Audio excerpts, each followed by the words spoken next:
Dalam segmen Sehari Menjadi kali ini, koresponden CNN Indonesia Roby Sofwan Amin bersama fotojurnalis Proboku Sartoyo mengajak kita jalan-jalan ke kota Pemalang, Jawa Tengah. Di tempat ini kita akan melihat proses pembuatan dan menikmati nasi grombyang. Seperti apa proses pembuatannya dan bagaimana rasanya, ini dia liputannya. Ini grombyangnya udah jadi. Kuah manis.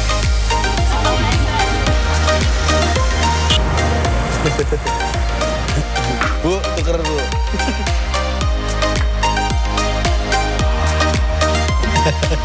Panasnya. Ini kan bisa buat ngeropong.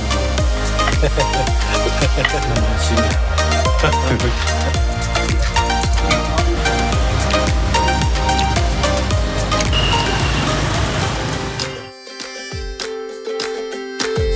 Kota Pemalang di pesisir pantai utara Jawa Tengah memiliki beragam jenis makanan khas yang tentunya memiliki cita rasa yang enak-enak. Ya, kalau kita di Kota Pemalang, tepatnya di seputaran alun-alun Kota Pemalang, kita akan banyak jumpain ini nih. Nasi grombyang, nasi grombyang. Nah ini saya penasaran nasi grombyang itu apa? Dan juga bagaimana cara mengolah dan membuatnya. Saya akan ikuti para pembuat nasi grombyang dalam sehari menjadi pedagang nasi grombyang. Nasi grombyang mulai ada dan berkembang di Kota Pemalang sejak tahun 1960-an. Awalnya nasi grombyang dijual keliling kota. Namun hari ini nasi grombyang dijual menetap di sekitar Kota Pemalang. Nah ini nih, saya akan coba di salah satu pedagang nasi grombyang milik Pak Toli. Halo Ibu, wah rame banget ya. Nasi grombyang Pak Toli merupakan generasi pertama. Saat ini pedagang nasi grombyang telah turun dikelola oleh anak-anaknya. Nasi grombyang disajikan dengan olahan sate. Ada beberapa sate yang khas menemani nasi grombyang, yaitu sate jeroan babat, sate jeroan usus, tulang lunak, lidah, dan juga nggak ketinggalan sate dagingnya. Nah, yang buat rasanya sangat lezat, uena-uena ini adalah bumbu manisnya yang digunakan untuk melumuri sate. Wah, enak tenan niki. Satu porsi sate berisi 10 tusuk. Tidak menunggu lama, saya langsung sajikan kepada pelanggan yang sudah tidak sabar melahap nasi grombyang dan sate.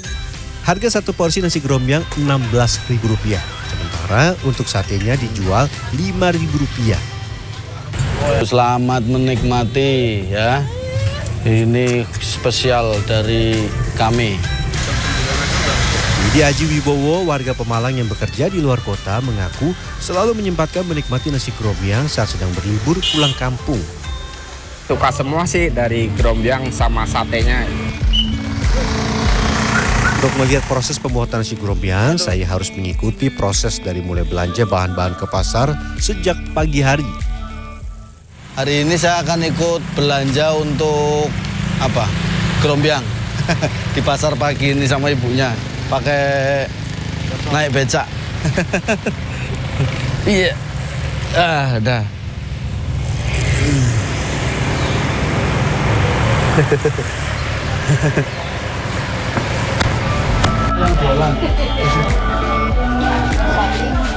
Dahulu nasi grombyang menggunakan daging kerbau. Seiring berjalannya waktu, daging kerbau sudah sulit didapatkan. Nasi grombyang saat ini menggunakan daging sapi. Dalam sehari, pedagang nasi grombyang milik Pak Toli menghabiskan daging sapi 50 kg dan beragam jeroan 50 kg. Namun pada hari besar seperti Lebaran dan hari libur, kebutuhan dagingnya bisa mencapai lebih dari 100 kg. Tuh, selain daging ada jeroan. Jeroan babat. Terus tuh. Oh, tuh ada babatnya. Mau kan susah ya. Cari tetelan. Tetelan. Sementara sambil menunggu belanja daging dan bahan lain di pasar, di rumah pekerja mulai menyiapkan kelapa sebagai bahan campuran bumbu nasi grombyang dan juga sate. Untuk 100 kg daging dan sate paling tidak membutuhkan 50 butir kelapa yang diparut. Nasi grombyang. Salah satu bahannya kelapa. Parutan kelapa ini selanjutnya digoreng sampai matang kering. Agar serundeng atau kelapa parut goreng ini matang, dibutuhkan waktu menggoreng 2 jam dan dikerjakan oleh 2 orang menggunakan tungku kayu bakar api besar. Nah, nih. Ini ternyata proses membuat serundeng itu lama dan nggak mudah ya. Ini tangannya. Ini baru berapa aja udah pegel. Pegel. Bu, tuker Bu. Harus jalan terus ya.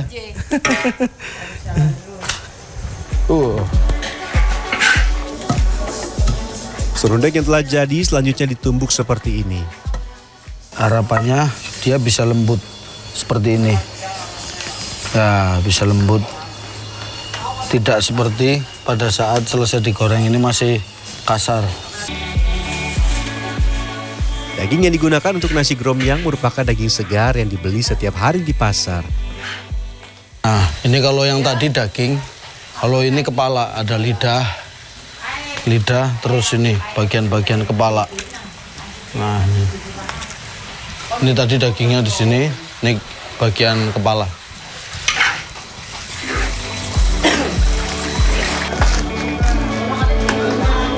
Menjelang siang, seluruh keluarga almarhum Pak Toli dan pekerja berkumpul untuk mengambil daging yang sudah empuk. Sebagian dipotong untuk daging nasi grombyang, sebagian lagi dipotong untuk dibuat sate. Dalam sehari, pembuatan sate ini mencapai ribuan tusuk. Agar ukuran dagingnya tidak terlalu kecil dan tidak terlalu besar, maka salah satu pekerja khusus melakukan pemotongan. Sementara yang lain bertugas membuat sate. Sementara itu kaldu air yang sebelumnya digunakan untuk merebus daging akan diolah menjadi kuah grombyang. Untuk menjadi kuah, ini harus diberi campuran bumbu rempah-rempah. Nah, berikut nih bocoran rahasia di balik kelezatan nasi grombyang. Nah, ini bumbu yang buat ini grombyang, kuahnya. Ya. Ini apa aja, Bu? Bawang putih, kemiri, tumbar, merica, bawang merah, laos, kunir. Oh, tapi nggak setiap hari bikinnya? 3 hari sekali. Oh, iya. Ini air yang tadi buat ngerebus baldo. Ya. Nah, kalau ini apa? Keluak sama tauco. Oh, keluak sama tauco ya. Disangrai dulu. Disangrai terus digoreng. Oh, ini masukin Kasih situ gula juga. Jawa. Keluak tauco, Gula Jawa. bumes gula Jawa. Wah. Mantap. Panasnya.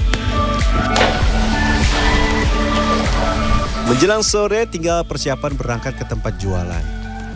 Kuah kaldu yang sudah diberi bumbu rempah dan keluak, juga tauco serta gula merah, kemudian ditambahkan serundeng yang telah dihaluskan. Pada tahap ini sate yang sudah ditusuk kemudian dimasukkan ke dalam kuah grombyang. Nih, sate yang udah ditusukin, pada saat mau dibawa berangkat ke tempat jualan harus direbus, dimasukin seperti ini. Ya.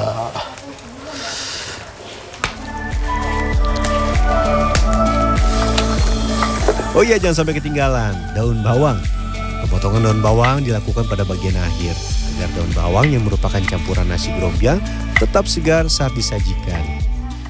Kalau orang Pemalang menyebutnya bawang teropong ya. Bawang teropong.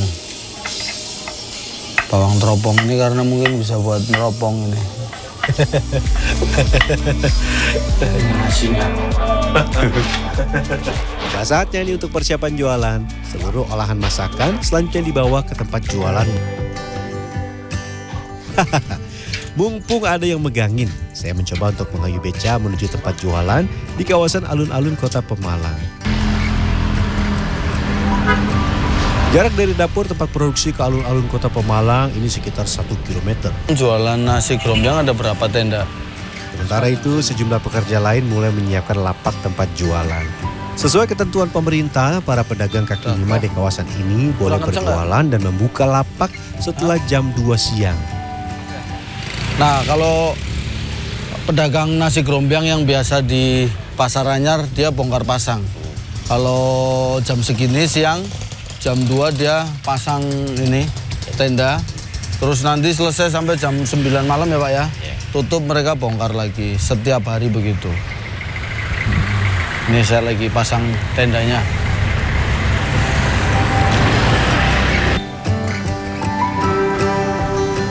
Tidak butuh waktu lama, dua pekerja yang membuka lapak telah memasang tenda dan meja kursi, serta beragam persiapan lain seperti mangkok, gelas, dan tempat yang digunakan untuk berjualan. Saya langsung pindahkan seluruh olahan ke lapak jualan. Biasanya kawasan ini akan mulai ramai sekitar pukul 4 sore hingga malam hari. Maksimal, para pedagang hanya berjualan hingga pukul 9 malam. Wah, nasinya. Wah. Ini kuahnya udah oke, udah siap. Terus nasinya juga udah siap. Ini ada daun bawang juga udah siap. Satenya juga sudah siap. Semuanya sudah ready semua. Mangkok, sendok semua. Ini kita tinggal jualan nasi grombyang. Ya, kali ini saya mencoba meracik sendiri. Menikmati nasi grombyang, kita akan merasakan sensasi bumbu rempah-rempah yang kuat. Ada keluak, tauco, dan gula jawa, serta serundeng yang sudah dihaluskan.